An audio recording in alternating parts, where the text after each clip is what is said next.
Chosen one, you have not arrived at this moment by chance, nor is your presence here an accident of an algorithm. This encounter has been woven into the fabric of a divine appointment, set in motion by a providence that knows your name and the silent petitions of your heart. You are watching because your spirit has reached a point of readiness.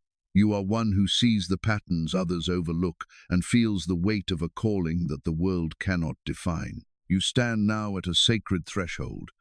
What is being unveiled today is not merely information for the intellect, but a profound realignment of your destiny. While the world outside remains trapped in a frantic cycle of noise, haste, and hollow display, you are being invited into the stillness of the hidden foundation. We are about to explore the ancient gates of Solomon, principles of wealth that grow in silence and endure when the loud gains of the crowd inevitably collapse. Do not turn away, for these truths are not scattered fragments. They are a sacred sequence. Each secret serves as a key to the gate that follows, and the final revelation will only open for the one who has allowed the first to settle deep within their soul. Stay focused, remain reverent, and prepare for your life to align with the quiet frequency of heaven's abundance. Secret one, wisdom as the invisible foundation. Chosen one. The world seeks to grasp the fruit while neglecting the root, but you must understand that the hand cannot hold what the soul has not first secured. It is written in the ancient scrolls of the Proverbs. Wisdom is the principal thing. Therefore get wisdom, and with all thy getting get understanding. Before there was a single ounce of gold in the vaults of Jerusalem, there was a king who knelt in the quiet of the night, asking not for the death of his enemies or the expansion of his borders, but for a discerning heart. He understood a truth the modern world has forgotten. Prosperity is not a pursuit, it is a result. It is the natural shadow cast by a tall and upright spirit.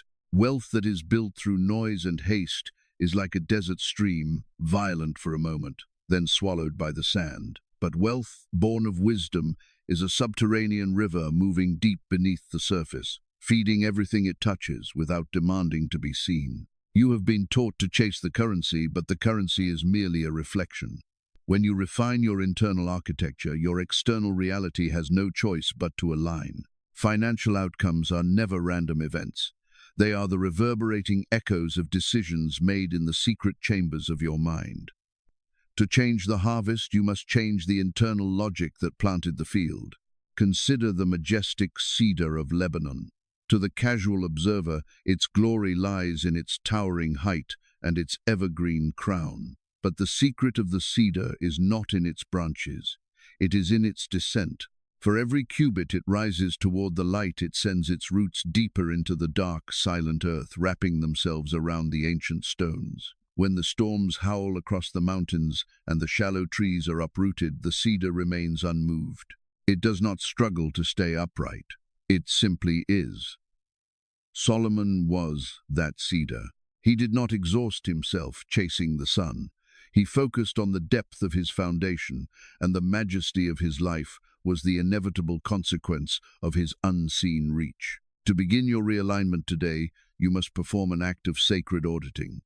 Take a moment of absolute silence and identify one financial habit you have repeated out of impulse rather than insight. Perhaps it is a purchase made to soothe a restless heart, or a refusal to study the mechanics of stewardship. Repent of the haste. This week, commit to the Solomon. Pause before any resource leaves your hand. Ask your spirit, does this serve my legacy or my ego? By pausing, you invite wisdom to take the throne. But even a foundation of solid stone requires a wall of protection. For there is a specific discipline that prevents the world from stealing what your wisdom is beginning to build. Secret 2. The discipline of silence chosen.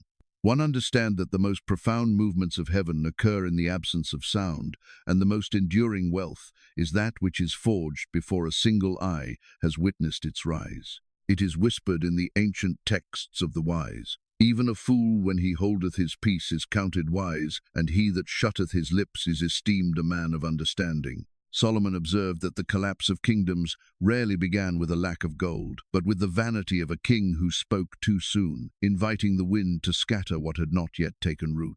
Wealth that is announced in its infancy becomes vulnerable to the elements. Noise is a beacon for interference.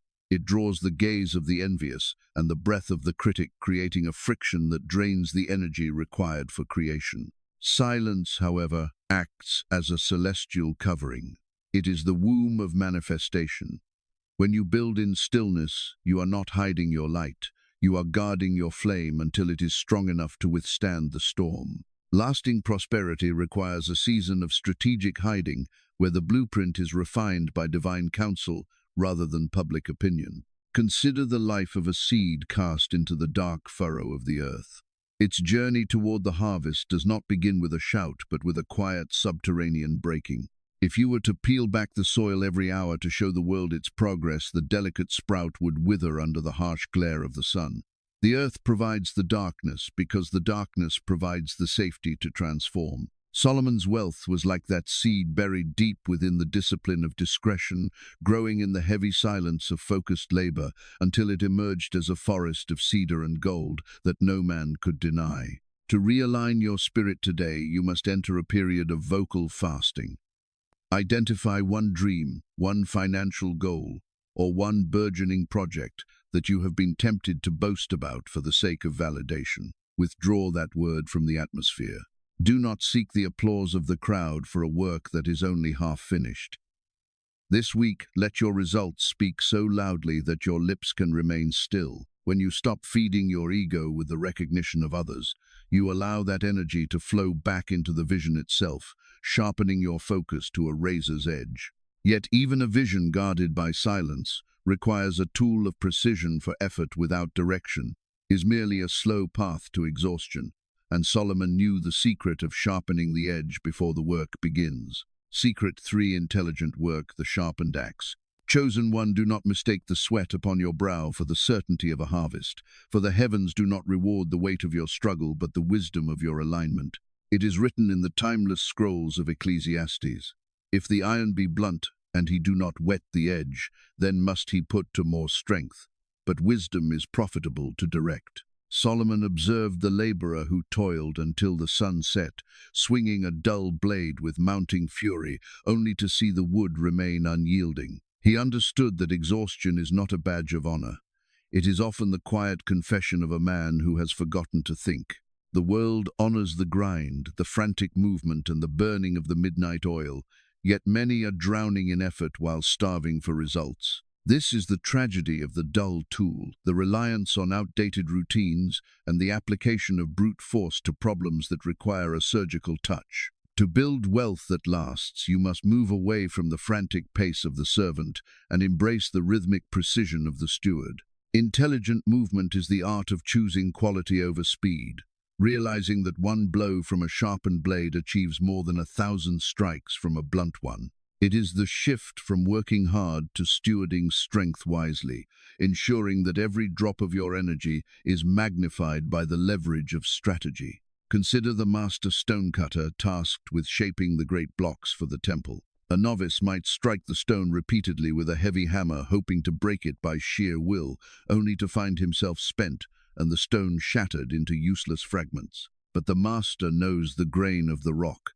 He spends his time observing the hidden fault lines, placing a small chisel at the precise point of pressure. With one single deliberate strike, the massive stone parts exactly as intended. The master did not work harder than the novice. He worked with a sharpened mind. Solomon's life was that single strike, a masterpiece of leverage, where vision directed the hand and systems did the work that sweat alone could never finish. To realign your path today, you must practice the Sabbath of strategy.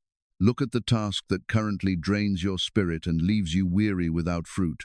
Instead of rushing into it tomorrow with more force, stop. Ask yourself, am I swinging a blunt axe?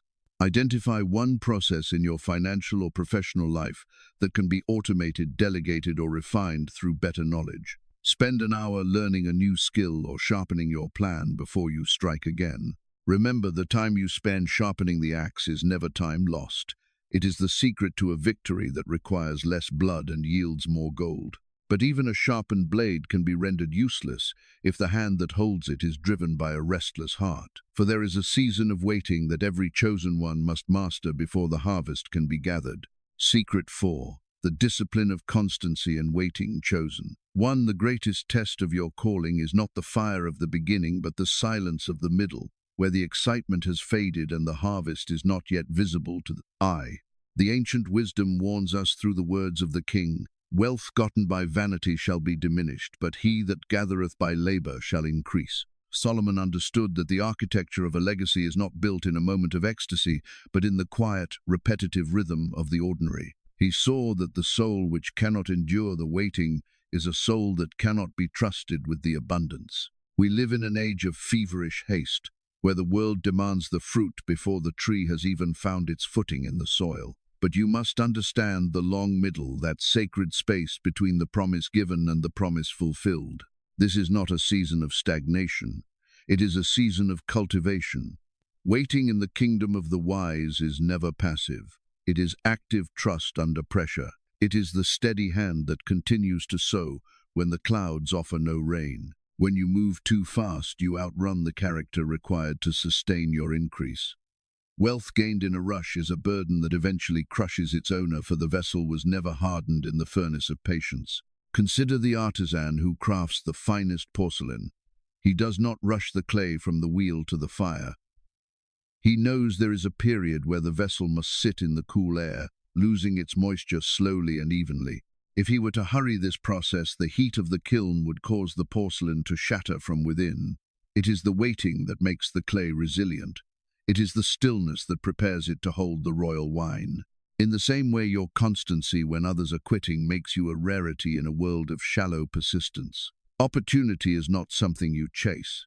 It is something that is drawn to the steady, unshakable frequency of a person who refuses to be moved by the clock. To realign your spirit today, you must embrace the vow of the small step.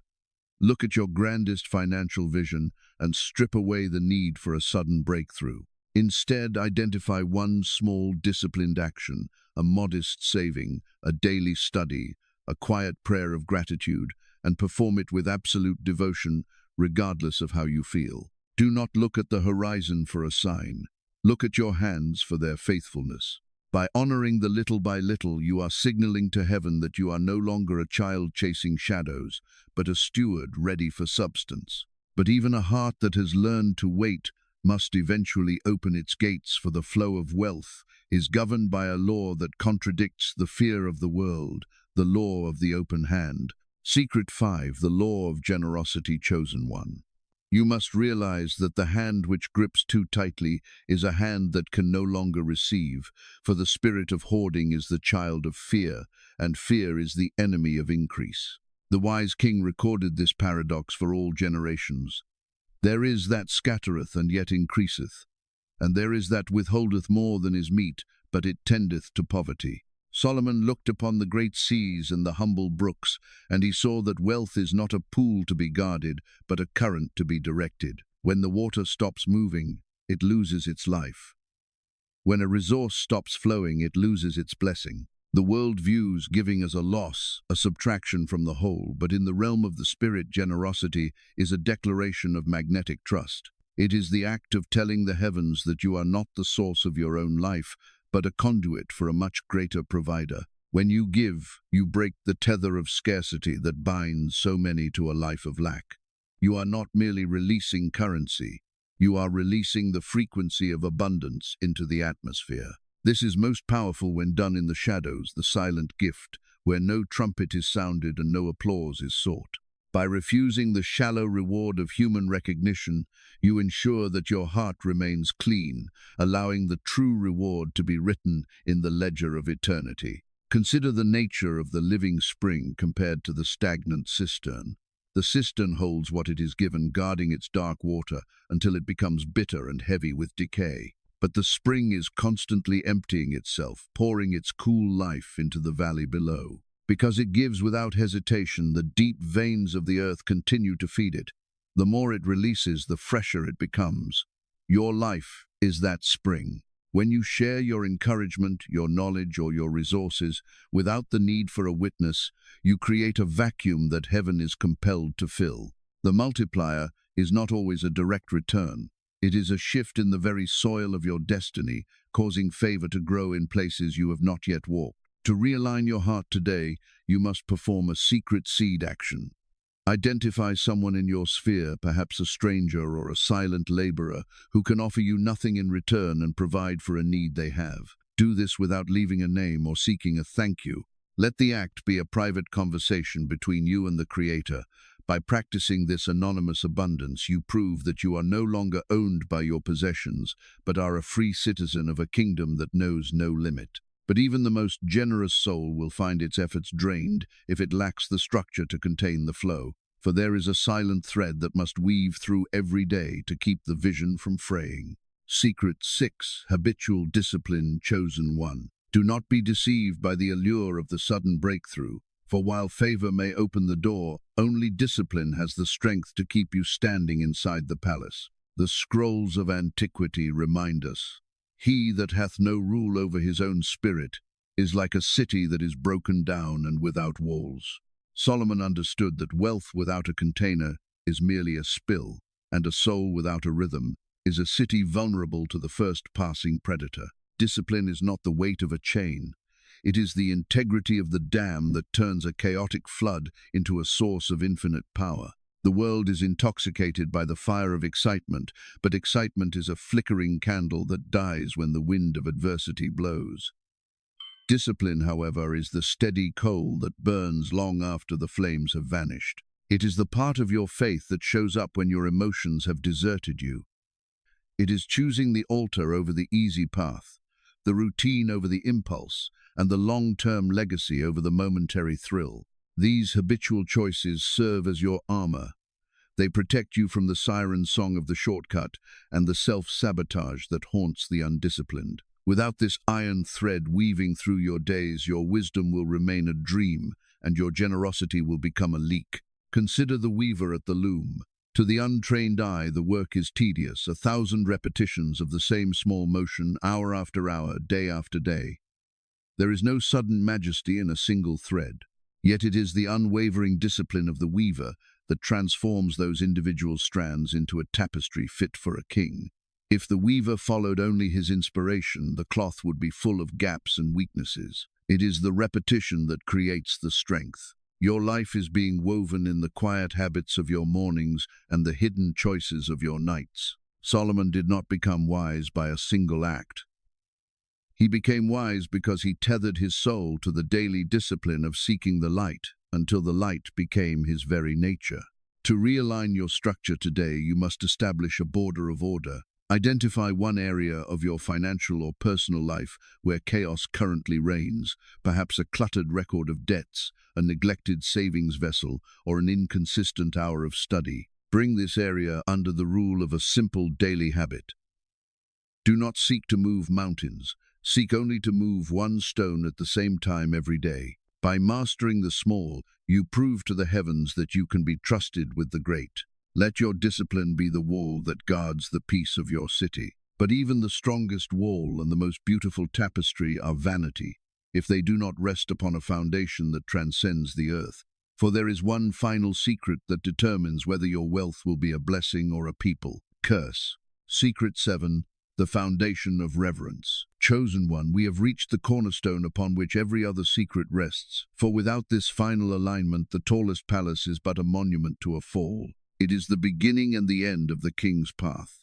The fear of the Lord is the beginning of wisdom, and the knowledge of the holy is understanding. Solomon, in all his splendor, knew that the moment a man believes he is the architect of his own light, he begins to walk in darkness. This reverence is not the trembling of a slave before a tyrant, but the awe of a creature standing before the Creator, recognizing that God is not a tool to be used for your success, but the very source from which your every breath is borrowed. Without this sacred filter, your wisdom will eventually curdle into the poison of pride, and your discipline will harden into a cold, hollow obsession. Reverence is the weight that keeps the soul grounded when the winds of prosperity threaten to sweep you into the clouds of vanity. It transforms the way you touch your gold. You no longer see yourself as a controller who must grip and command, but as a carrier of heaven's resources. When you view yourself as a steward, the pressure of ownership vanishes. You realize that you are simply managing the king's estate, and your primary duty is to ensure that the increase serves a purpose that outlives your own name. Consider the moon in the midnight sky. It possesses no light of its own. It is cold, silent stone. Yet it commands the tides and illuminates the path of the traveler. Its glory lies entirely in its position, its constant, unblinking gaze toward the sun. As long as it remains aligned to reflect the sun's brilliance, it remains a beacon. But if the moon were to claim the light as its own property, it would remain nothing but a dark rock in a vast void. Your wealth, your influence, and your peace are reflections of a higher light. Solomon's true wealth was not found in the weight of his talents, but in the depth of his surrender. He knew that to fear God was to be free from the fear of the world. To finalize your realignment today, you must practice the altar of acknowledgement. Before you close your eyes tonight, lay your hands upon your ledgers, your tools, or your home, and verbally release them back to the source. Say in the quiet of your heart, "None of this is mine. It is entrusted to me for thy purpose." This simple act of spiritual title transfer breaks the back of the ego and ensures that your wealth remains a blessing rather than a snare. By honoring the source, you secure the flow for generations to come.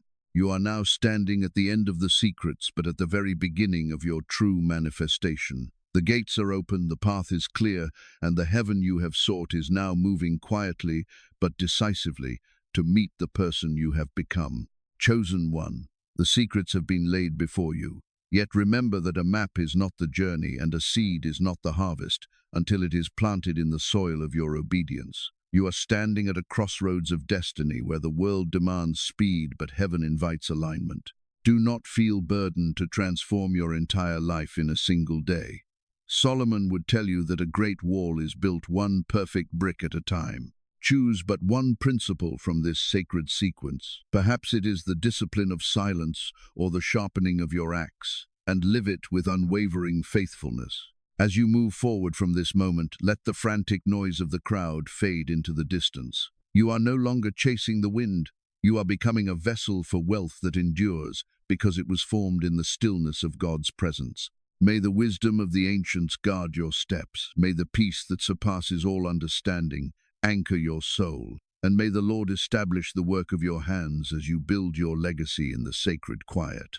If your spirit has felt the weight of these truths today, I invite you to leave a quiet word in the comments below, a simple amen or a reflection of the principle you choose to carry forward. It is a signal to the heavens that you have heard and accepted your calling. If you feel led to walk this path of spiritual prosperity with us, subscribe to God's Money Miracles and share this light with another chosen one who may be weary in the long middle. Go forth in peace, for your season of silent wealth has begun.